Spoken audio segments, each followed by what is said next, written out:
Assalamualaikum warahmatullahi wabarakatuh. Hai teman-teman, saya Aisyah Ica Marwa dari jurusan Bimbingan dan Konseling Islam. Di sini saya dan teman-teman saya dari kelompok 9 akan menjelaskan mengenai seksisme dan juga rasisme. Nah, untuk saya sendiri akan menjelaskan mengenai seksisme. Tonton terus ya. Ayo teman-teman semuanya, kalian pernah dengar nggak sih kata-kata atau perkataan seperti ini? Perempuan tuh nggak usah pinter-pinter, nggak usah sekolah tinggi-tinggi, atau juga nanti ujung-ujungnya di dapur ngurusin anak, ngurusin suami, atau perkataan seperti ini. Kamu laki-laki kan, nggak usah deh ngurusin urusan dapur, nggak usah deh masak-masak, kan nanti ujung-ujungnya kamu juga dilayanin sama istrimu, diurusin sama ibumu. Wah, perkataan yang saya ucapkan tadi nyebelin banget nggak sih? Oh iya, kamu sadar nggak sih kalau perkataan yang saya ucapkan tadi itu merupakan contoh kalimat dari seksisme. Apa sih seksisme itu? Oke teman-teman, di sini saya akan menjelaskan pengertian dari seksisme tadi. Nah, jadi pengertian dari seksisme merupakan tindakan diskriminasi yang dilakukan oleh laki-laki terhadap perempuan. Dalam hal ini, kekuatan fisik dan juga kecerdasan laki-laki itu lebih unggul ataupun lebih tinggi dibandingkan laki-laki.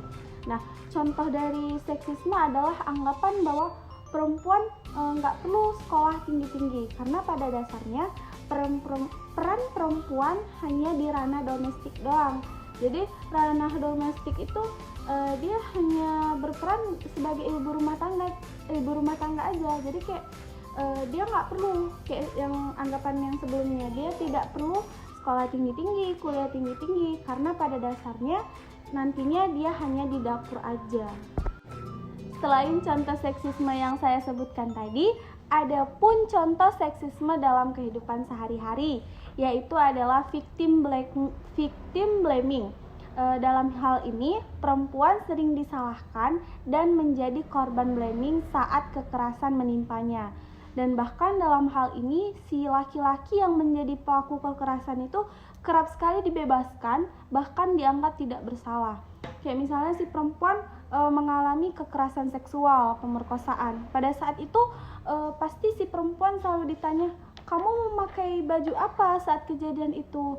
Kamu menikmatin tidak? Atau bagaimana perlakuanmu sampai si laki-laki tergoda gitu kan? Padahal hal ini menunjukkan sikap seksisme yang bisa jadi tuh menyudutkan si perempuan. Padahal di sini si perempuanlah yang menjadi korban. Ekonomi semester 2 unit 1. Berikut ini terdapat penjelasan lebih lanjut mengenai seksisme. Antara lain yang pertama ada jenis seksisme bermusuhan. Seksisme bermusuhan dapat dilihat dari perilaku seseorang terhadap sekelompok orang yang secara terbuka memusuhi mereka karena jenis kelamin atau gender yang mereka miliki. Salah satu contoh dari seksisme bermusuhan yaitu seperti menggunakan bahasa atau hinaan seksis dan terlibat dalam serangan fisik atau seksual. Yang kedua, seksisme baik hati tidak terlihat secara jelas jika dibanding dengan seksisme bermusuhan. Contoh seksisme baik hati seperti mendasarkan nilai perempuan berdasarkan peran mereka sebagai ibu, istri, atau pacar.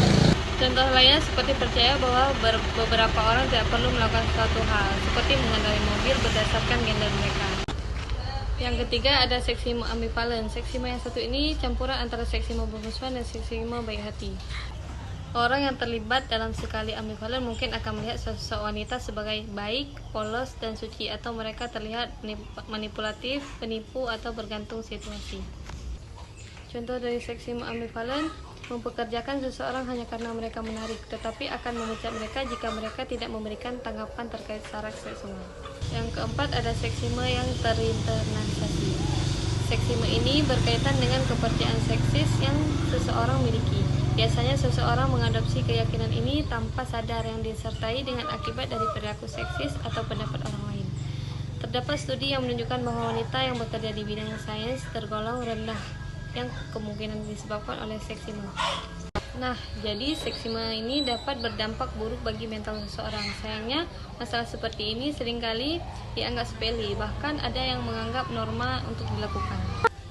Misalnya seperti catcalling atau memanggil perempuan dengan sebutan tertentu dan hanya menggunakan siulan, body shaming, dan membandingkan fisik antara perempuan satu dengan lainnya. Supaya perilaku seksisme tidak menjamur dan menjadi sebuah kebiasaan, maka kita harus bersikap tegas kepada pelakunya, seperti menegurnya secara langsung agar berhati-hati dalam berbicara dan bertindak. Perkenalkan, nama saya Desi Ripani. Baik, selanjutnya saya akan menjelaskan tentang rasisme. Apa sih itu rasisme? Rasisme adalah sebuah perbedaan perilaku dan ketidaksetaraan yang dilakukan berdasarkan warna kulit, ras, suku, dan asal-usul seseorang yang dapat membatasi atau melanggar hak dan kebebasan seorang manusia. Selanjutnya adalah cara mengatasi rasisme. Cara mengatasi rasisme adalah yang pertama, memahami definisi rasisme.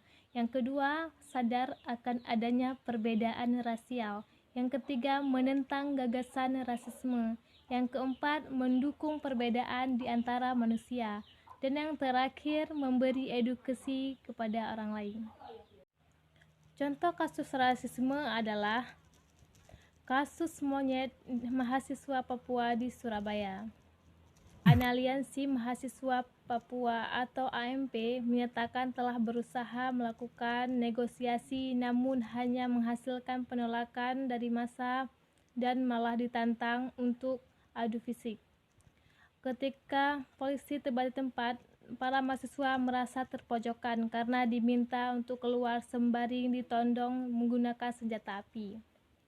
Polisi kemudian menembakkan gas air mata sebanyak 10 kali ke dalam asrama. Akhirnya polisi menggunakan perisai mendobrak masuk ke dalam asrama dan mengamankan semua penghuni asrama sebanyak 43 orang.